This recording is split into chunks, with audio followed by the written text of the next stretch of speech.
Taasa Amaka ngewagiddwa Kashufu wanafwe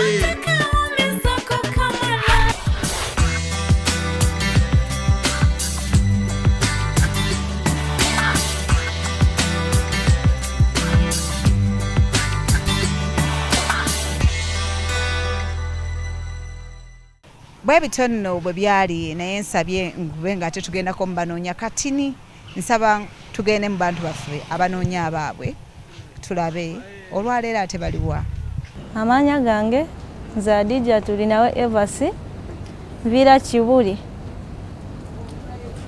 mbadde noonya sister wange Tusiime Evarini yabulira mu kanisa tugenze kusaba tuva mu kanisa n'abula yabula ennaku 28 y'okukutaano naye kati atagenda kuweza emyaka 7 naye kati amaze emyaka 6 yabula kakati nzize kumunoonya badde nsaba abanamundabira bamufunire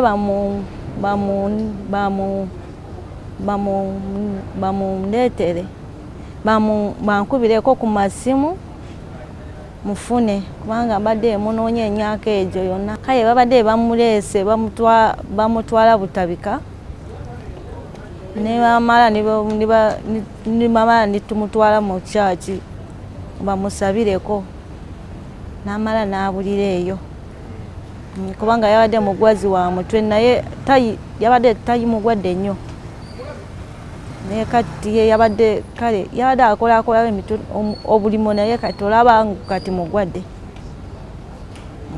yabadde mugwazi wa mutwe. Tusiime Evarini twabadde tugenze kusaba ku 2 wabadde lunaku gwakuna eyo ye yabulira eyo ku 2 nakati talalabika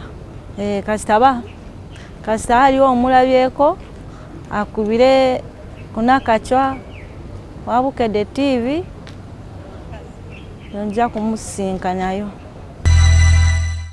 Amanya gange nze Sara Nakimera ngambiridde mu district y'e Nakaseke ggombolola y'Essemuto kyalo Kalege noonya omwana wange bayita Jamiru Segawa yabula ekiro ku ssaawa 6 ogw'ekiro ekigeesa olw'omukaaga basembayo mulaba mu tawuni y'Ewamikka omu n'aŋŋamba nti akutte Namayumba ate omulala n'aŋŋamba azze Busungu tumunoonyeza wonna tugenze ku poliisi y'e Namayumba Kakiri ne Busunju talabikako wabula nsaba amulabyeko akubire bategeze ku poliisi emuli obulungi. Omwana wange oyo Jamiru yabula nga tawanyizibwa obulwadde bw'omutwe naye ng'ali ku ddagala naye gwamulabyeko tegeeza mukyala Nakacwa owa pulogulaamu ya Taasa Amaka.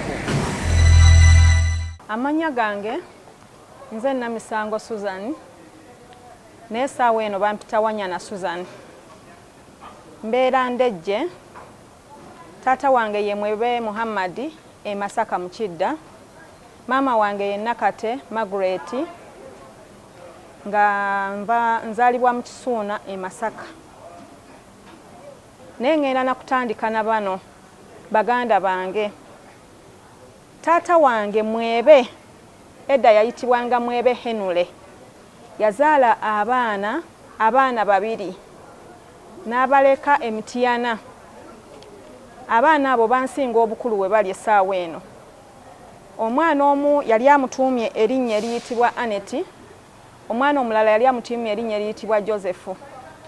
Baali Mitiyana gye basangagana ne maama waabwe, taata wange ne maama waabwe. Era baali bakolera mu katale k'Emitiyana nga batunda ennyaanya mu katale Emitiyana.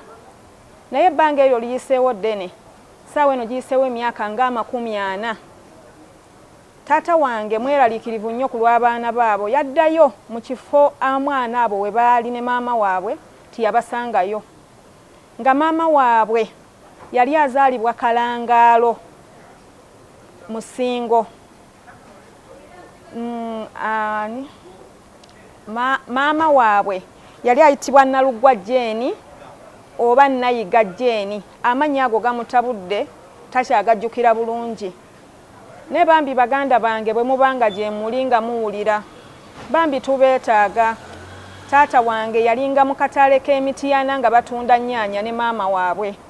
Bambi bwe mubanga gye muli, mutuyambe mutunoonye taata wange omutima gumuli bubi. Amannya agange nze Kizito Gabriel Saalongo. Nviiridde Ntebe kubayita ababiri Katabi Town Council lyetutwala. Noonya mutabani wange eyambulako ennaku z'omwezi nga 2 omwezi gwa Apuli omwaka guno 2019.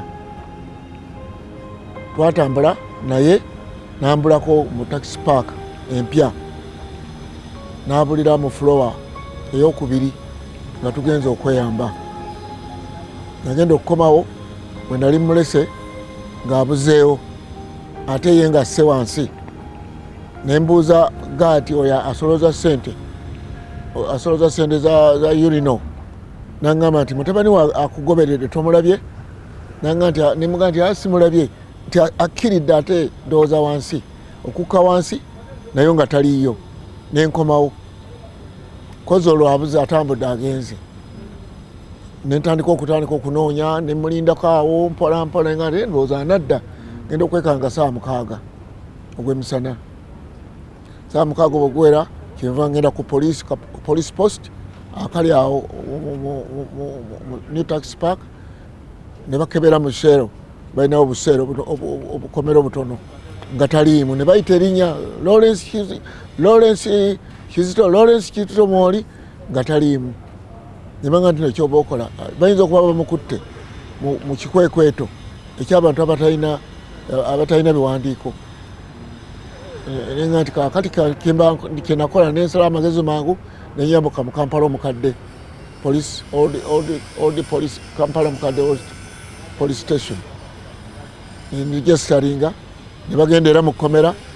Omwami omu n'ayita n'agamba nti katumuyite tulabe oba anaavugiraki anaavaayo. Nenga nti awanze kannyingireyo. Ne nnyingira mu kkomera munda ne basubira abasibe bakakwatibwa naye nga taliiyo. Kati awo amagezi ne gambula kwegenda ku CPS Bulange Emmengo nempayo ekiwandiiko nensasula ssente ezaki ez'ekirango nakyo ne bakiteekako. Tujja kiteekawo olweggulo ku saa 11. Awo nempoza obudde nga buzibye n'enzira y'Entebbe nga talabika n'okutuusa kati tadda nga ekulabika. Saba yenna amulabyeko ajje ku Bukedde TV aweeyo amawulire ag'okumulaba. Bwetyo bwe tutambudde olwaleero nga tusoose n'emboozi ya Shamira, omwana ow'obuwala ali ku muyiggo ogwa nnyina nga maama yasensi Bule. Ne tuzzaako emboozi ya Margaret Namuli ono nga ayambiddwe olwaleero. Ne tuzzaako emboozi endala ey'abanoonya abaabwe. Mbadde Nakacwa Rehema ekiro eky'olwaleero mu pulogulaamu yaffe Taasa Amaka.